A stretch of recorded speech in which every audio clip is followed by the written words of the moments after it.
Istilah money laundering dalam terjemahan bahasa Indonesia adalah aktivitas pencucian uang. Dalam bahasa Indonesia, terminologi money laundering ini juga sering dimaknai dengan istilah pemutihan uang atau pencucian uang. Kata launder dalam bahasa Inggris berarti mencuci. Oleh karena itu, sehari-hari dikenal kata laundry yang berarti cucian.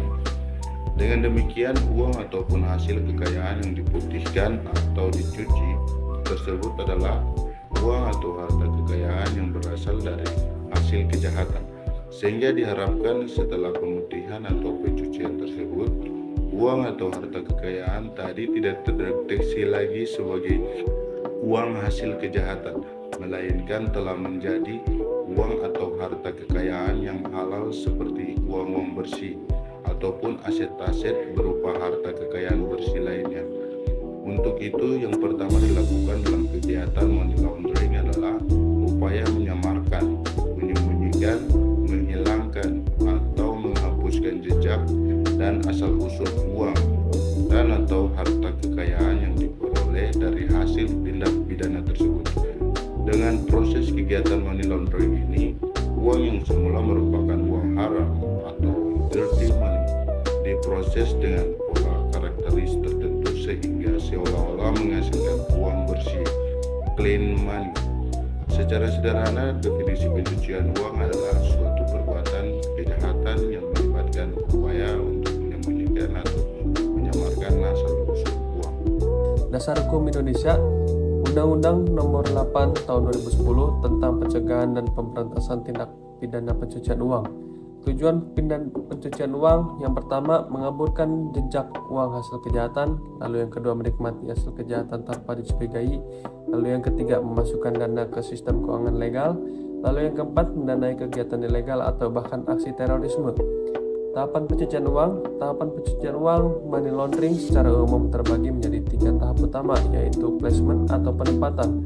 Tahap pertama adalah memasukkan uang hasil tindak kejahatan ke dalam sistem keuangan formal. Biasanya dilakukan dengan cara yang pertama, menyetorkan uang tunai ke rekening bank, yang kedua membeli aset berharga, semisalnya properti atau kendaraan, lalu yang ketiga mengonversi uang tunai ke bentuk lain seperti cek atau obligasi, lalu yang keempat melakukan investigasi di perusahaan atau bisnis legal. Lalu yang kedua adalah layering atau pelapisan. Tahap ini bertujuan untuk memisahkan uang hasil kejahatan dari sumbernya melalui transaksi yang kompleks agar sulit dilacak. Metode yang sering digunakan meliputi 1. Transfer antar rekening bank terutama lintas negara, lalu yang kedua pembelian aset yang dapat dengan mudah dipindah tangankan, lalu yang ketiga melakukan transaksi keuangan yang rumit dan berlapis, lalu yang keempat menggunakan perusahaan cangkang atau shell companies untuk memindahkan dana. Lalu yang ketiga adalah integration atau integrasi. Tahap terakhir ini adalah ketika uang yang sudah bersih kembali ke tangan pelaku sebagai dana yang tampak sah. Biasanya dilakukan dengan cara pertama menggunakan dana untuk investigasi legal, lalu yang kedua membeli properti atau bisnis resmi, yang ketiga menyimpan uang di rekening dengan justifikasi sebagai hasil usaha legal, lalu yang keempat menggunakan dana untuk kegiatan ekonomi yang sah. Ketiga tahap ini sering dilakukan secara bersamaan atau berulang agar lebih sulit dideteksi oleh otoritas keuangan dan penegak hukum. Modus pencucian uang yang pertama, rekening atas nama orang lain. Pelaku menggunakan identitas orang lain, kerabat, karyawan, orang yang tak dikenal untuk membuka rekening atau melakukan transaksi. Tujuan, menyembunyikan identitas pelaku. Yang kedua, perusahaan cangkang. Mendirikan perusahaan fiktif atau tidak aktif hanya untuk menerima, memindahkan, dan mencampurkan dana ilegal. Biasanya tidak menjalankan kegiatan usaha nyata, hanya sebagai wadah uang. Yang ketiga, smarping. Memecah uang tunai dalam jumlah besar menjadi beberapa transaksi kecil agar tidak terdeteksi sistem pelaporan bank. Contoh, store tunai 9 juta beberapa kali agar tidak melewati batas pelaporan transaksi tunai 100 juta. 4. Pembelian aset bernilai tinggi. Menggunakan uang hasil kejahatan untuk membeli barang mewah seperti mobil sport, rumah mewah, emas, atau lukisan mahal. Aset ini bisa dijual karena untuk mendapatkan uang bersih. 5. Transaksi internasional. Mengirim dana ke luar negeri, terutama ke negara yang longgar dalam pengawasan keuangan atau dikenal dengan tax haven.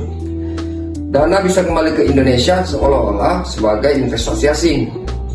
6. Perjudian kripto atau kasino. Uang ilegal digunakan untuk membeli chip kasino, dimainkan sebentar lalu ditukarkan kembali menjadi uang menang yang tampak legal. 7. Cryptocurrency,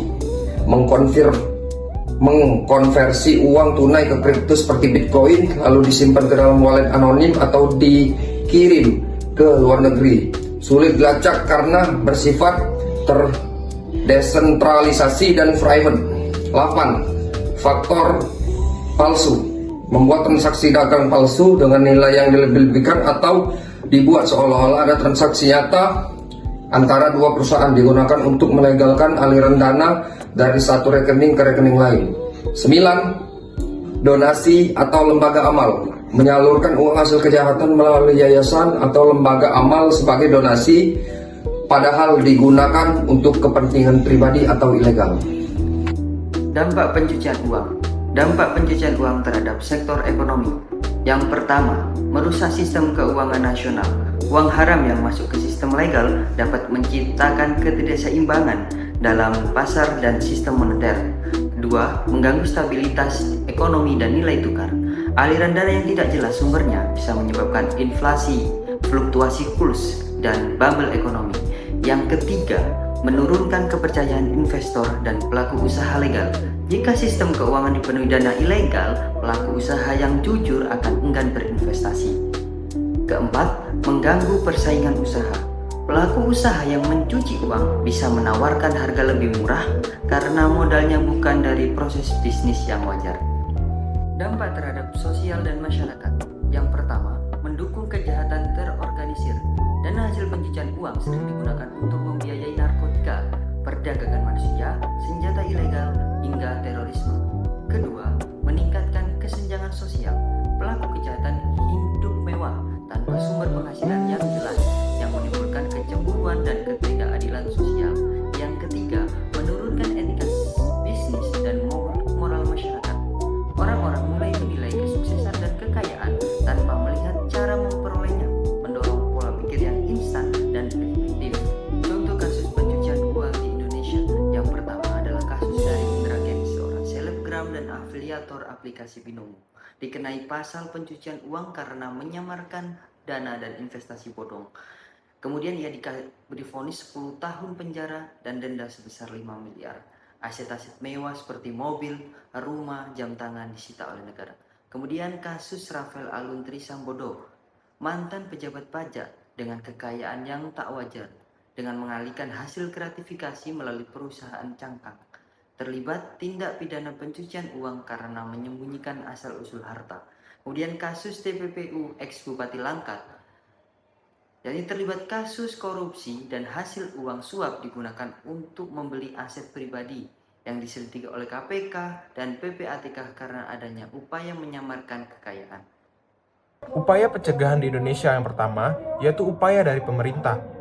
Pemerintah dapat melakukan atau menerbitkan peraturan atau regulasi terkait undang-undang yang mengatur tentang tindak pidana korupsi, yaitu dijelaskan di dalam Undang-Undang Nomor 8 Tahun 2010. Yang kedua yaitu pemerintah dengan melakukan pembentukan lembaga khusus atau PPATK, dan ketiga yaitu melakukan kerjasama internasional dengan negara lain agar dapat memberantas dan mencegah tindak pidana korupsi yang akan terjadi untuk masa depan. Yang kedua yaitu peran lembaga keuangan dengan menerapkan prinsip KYC atau Know Your Customer agar pihak bank dapat mengidentifikasi secara detail customer yang ingin membuka buku tabungan. Yang kedua itu melakukan pelaporan transaksi yang mencurigakan dengan kategori LKTM atau laporan transaksi keuangan mencurigakan dan LTKT atau laporan transaksi keuangan tunai yang lebih dari 500 juta. Yang ketiga yaitu internal audit dan kepatuhan terhadap masyarakat, yaitu dengan tidak melakukan anti money laundering dan melakukan pelatihan internal bagi pegawai. Adapun yang terakhir yaitu upaya yang dapat dilakukan oleh masyarakat dengan meningkatkan literasi terhadap keuangan dan kepatuhan hukum, mengetahui resiko dan modus pencucian uang yang dilakukan oleh penipu agar tidak menjadi korban selanjutnya. Yang kedua itu tidak terlibat dalam aktivitas money laundering, yaitu dengan menolak segala tindakan tindak pidana korupsi dengan tidak menerima uang yang tidak jelas dengan sumbernya. Yang ketiga yaitu melapor jika menemukan atau mengidentifikasi hal-hal yang mencurigakan terkait aliran uang yang tidak jelas sumbernya.